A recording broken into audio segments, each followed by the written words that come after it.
What's up, Scoring Techniques class? You guys know me. You knew this wasn't going to be a silent video. So here we are in the training area. We just heard my intro and then this music just plays on a loop. Now we're coming up to the village transition music.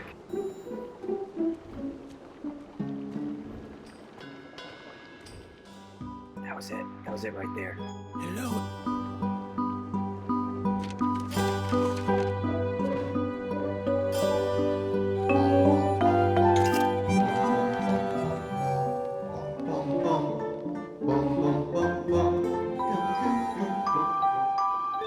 Magnificent.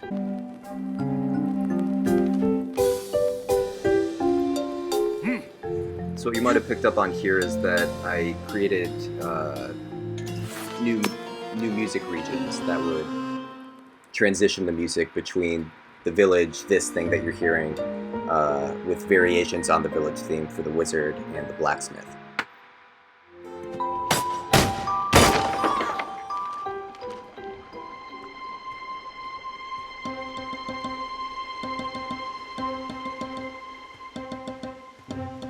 Now, we are about to discover our first evil spit plant. Note the combat music. The shaker enters first. It's our basic layer as we fight the spit plant. So it's always in combat. Kind of annoying, really.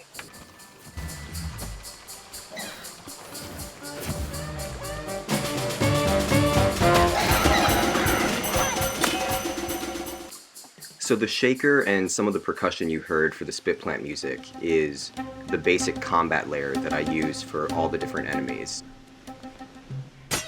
And then for like the rock dudes, they've got added percussion like anvil and stuff. For the spit plants, it was some of that weird woodwind stuff.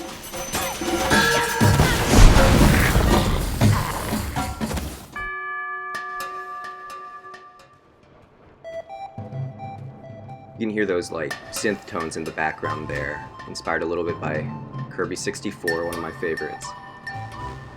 But I tried to have an 8-bit style element in most of my cues for the cartoonish nature of this game.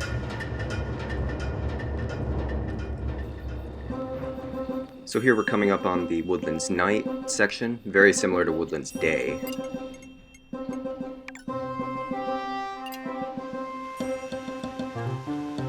Maybe a little too similar, I should change it, but I transitioned there with a same time as playing segment.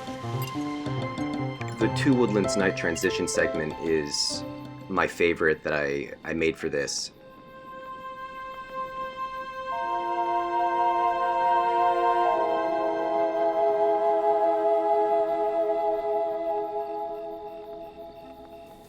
I basically stole it from James Newton Howard's The Village score.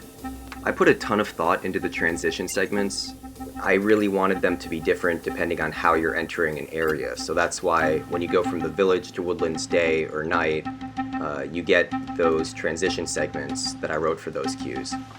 And you also get the transition segment to Woodlands Night if you're in the Woodlands at day and it goes to night, because night's just a much more dramatic transition for me. But then when you go to Woodlands Day from Woodlands Night, you don't get that transition segment that you would get if you were coming from the village. And with the desert, we have kind of the opposite thing. So this is the night.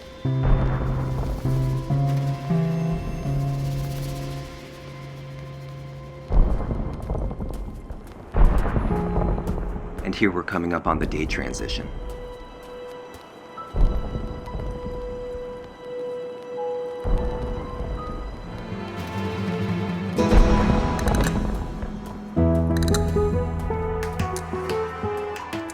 So you hear that transition anytime you go into the desert, just because the desert during the day always strikes me as a pretty dramatic area.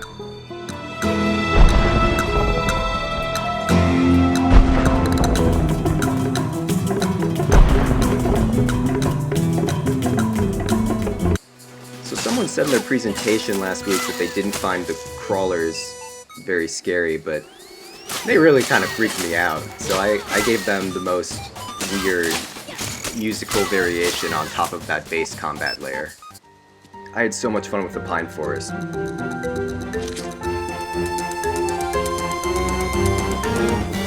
Vertical layering was my go-to approach for creating variety in music regions.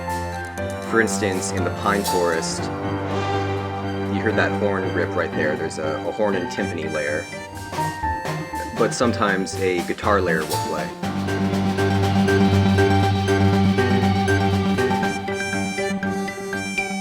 So it selects one or the other. It picks them randomly. They're both in a switch music track within the overall music segment. There are several other vertical layer music switch tracks that pick between two different vertical layers. So another example is strings versus 8-bit sounds. You'll hear some of the string stuff here.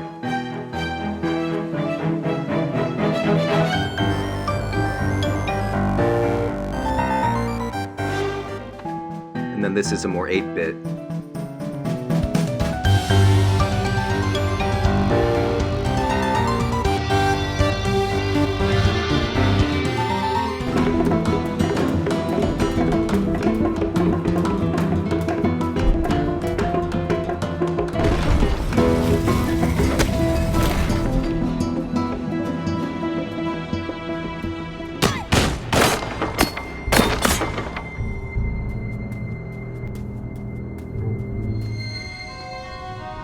I composed a highly modular dungeon piece. There are 12 to 14 unique musical clips that will play when you're going through it. And while I composed them in order, like clip A, clip B, clip C, etc., a lot of those can be played in different combinations out of the order they were originally written in.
Hold up, I know what we have to do here.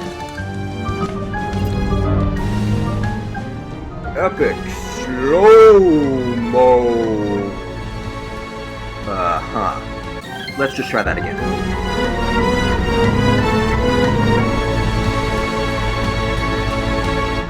You know, as long as we're in slow-mo, I wonder what that sounds like. No, we did not defeat evil, we set it free. Hehehe.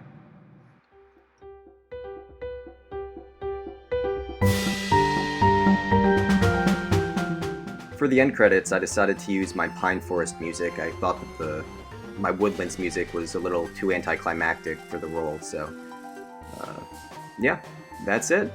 Thanks for watching, everybody.